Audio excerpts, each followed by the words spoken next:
Assalamu alaikum students, welcome to my channel. Sorry students for late uploading my next lecture. It's due to some uploading problems.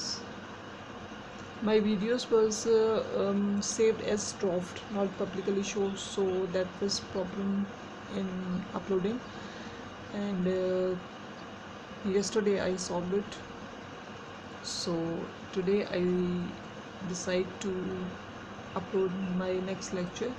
So let's start my lecture. Today's lecture is related to long question answers of chapter number 1, programming techniques. I hope you fully understand the first chapter.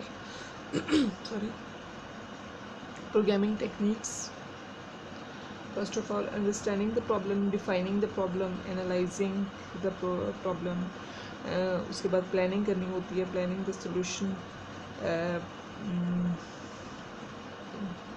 Planning के बाद आपने algorithm design करना होता है. Algorithm के बाद आप flow chart design करते हैं. जो बेस्ट सोल्यूशन होता है उसका आपने फ्लो चार्ट डिज़ाइन करना होता है और वही आपने प्रोग्रामिंग के लिए सिलेक्ट करना होता है. मैंने आपको पहले भी बताया था, एक प्रॉब्लम के डिफरेंट सॉल्यूशंस हो सकते हैं, मोर देन 15, मोर देन 30. जितने ज़्यादा आप साइंटिस्ट जो भी कैंडिडेट्स हैं वो होंगे, उतने ही ज़्यादा पॉसिबल सॉल्यूशंस होंगे, क्योंकि हर एक पर्सन का अपना मेथड होता है सॉल्यूशन का, अपना माइंड होता है, माइंड सेट होता है, उसके मुताबिक वो सॉल्यूशन को फाइंड आउट करता है. प्रॉब्लम सॉल्विंग रियल लाइफ में भी कोई भी प्रॉब्लम है, वो किसी के साथ भी है, तो वो उसको प्रॉब्लम को सॉल्व करने का हर पर्सन का अपना मेथड होता है. ठीक है, तो डिफरेंट मेथड्स होते हैं. आपने जो भी पॉसिबल सॉल्यूशंस हैं उसमें से बेस्ट वन सेलेक्ट करना है और उसको प्रोग्रामिंग के लिए यूज़ करना है. ये आपने इस चैप्टर में लर्निंग की है कि प्रॉब्लम को सॉल्व कैसे किया जाए. राइट, प्रॉब्लम सॉल्व करना वैसे भी रियल लाइफ में भी problem solving is a technique. Right, for example जो भी आपकी रियल लाइफ में प्रॉब्लम्स आते हैं तो आपको उसको सॉल्व करने की टेक्निक पता होनी चाहिए. अच्छे तरीके से उसको प्रॉब्लम को सॉल्व करें. This is must for everyone. Right, तो स्टार्ट में lecture chapter number 1 programming technique में question number 3 to 10 long question answers हैं. शॉर्ट क्वेश्चन आंसर्स में पहले एक्सप्लेन कर चुकी हूँ. Question number 3, describe the steps involve in problem solving.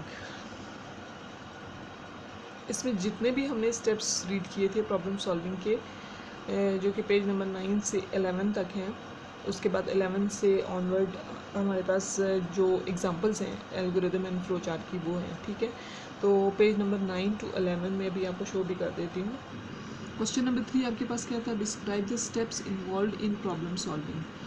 तो इसका आंसर आपने यहाँ से स्टार्ट करना है, यहाँ से. ठीक है, पेज नंबर 9.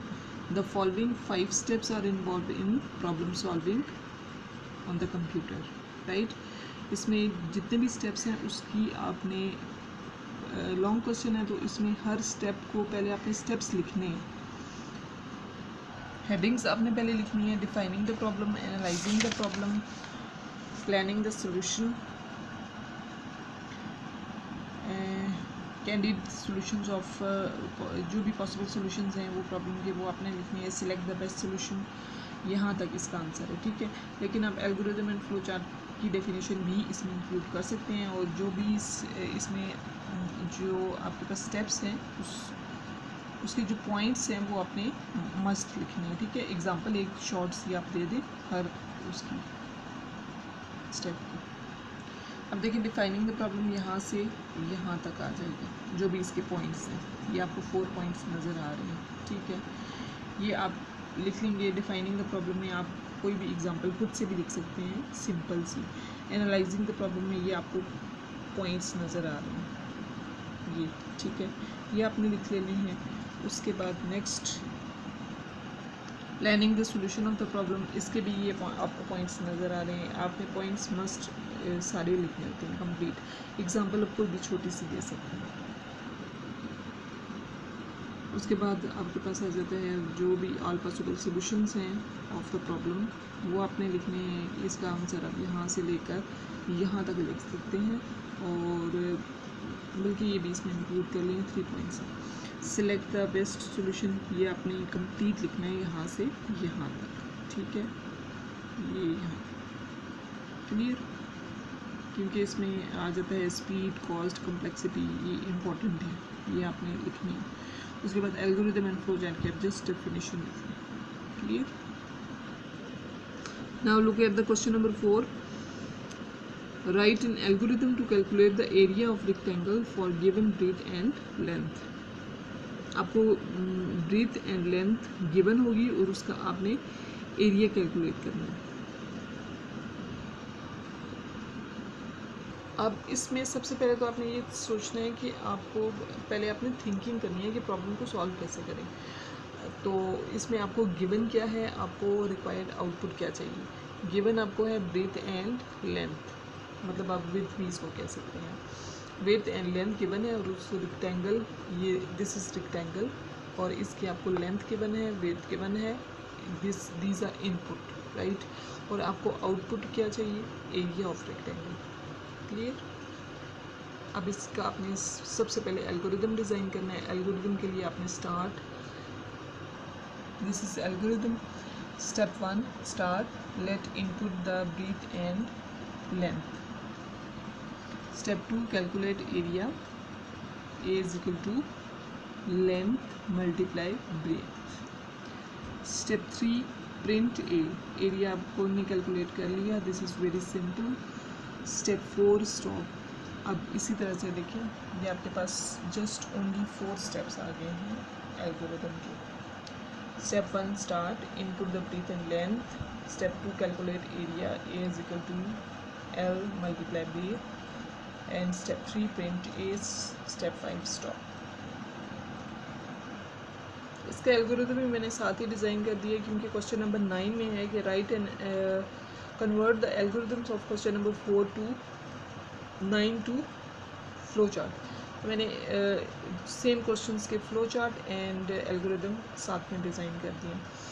अब देखिए, जैसे ही जो स्टेप्स आपने एल्गोरिथम में लिखे हैं सेम एज आपने फ्लो चार्ट में लिखे हैं। Start, input, length and breadth, area is equal to length multiply breadth, and print A, stop, clear. Now look at the question number 5. Write an algorithm that inputs length in inches and calculate and print it in centimeters. Means कि अब आप सोचें कि इसको में input क्या given है और आउटपुट क्या आपने देनी है, क्या आपको आउटपुट रिक्वायर है। अब देखिए, इसमें क्लियर है कि that inputs length in inches, length in inches it is input, right. और आउटपुट आपने क्या कैलकुलेट करनी है, calculate and print it in centimetres. Inches में आपको गिवन होगी और आपने इसको सेंटीमीटर्स में डिस्प्ले करना है। So let's start algorithm.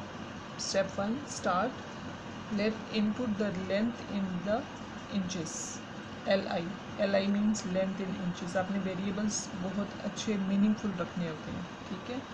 Step 2 calculate length in centimetres, LCM means के लेंथ इन सेंटीमीटर्स। अब इसको किससे मल्टीप्लाई करेंगे, 2.54 से। Length in centimetre is equal to length in inches, जो इंचेस में गिवन होगी उसको आपने मल्टीप्लाई करना है 2.54 से, तो आपके पास सेंटीमीटर में लेंथ आ जाएगी। Print LCM and stop. Flow chart आप इसका देख लें।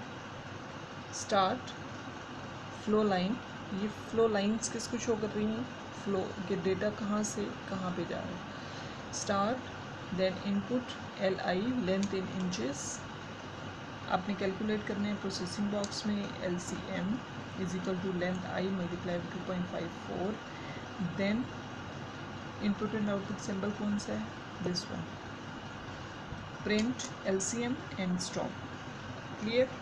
Start, input LI, LCM length in centimetres, वो आपके पास किस तरह से आएगी, क्या कैलकुलेट करेंगे, लेंथ इन इंचेस को मल्टीप्लाई करना है 2.54 से, प्रिंट करना है LCM and stop. These are the questions 3 to 5 I have covered in my today's lecture. Hope you understand the lecture, and thank you and have a nice day.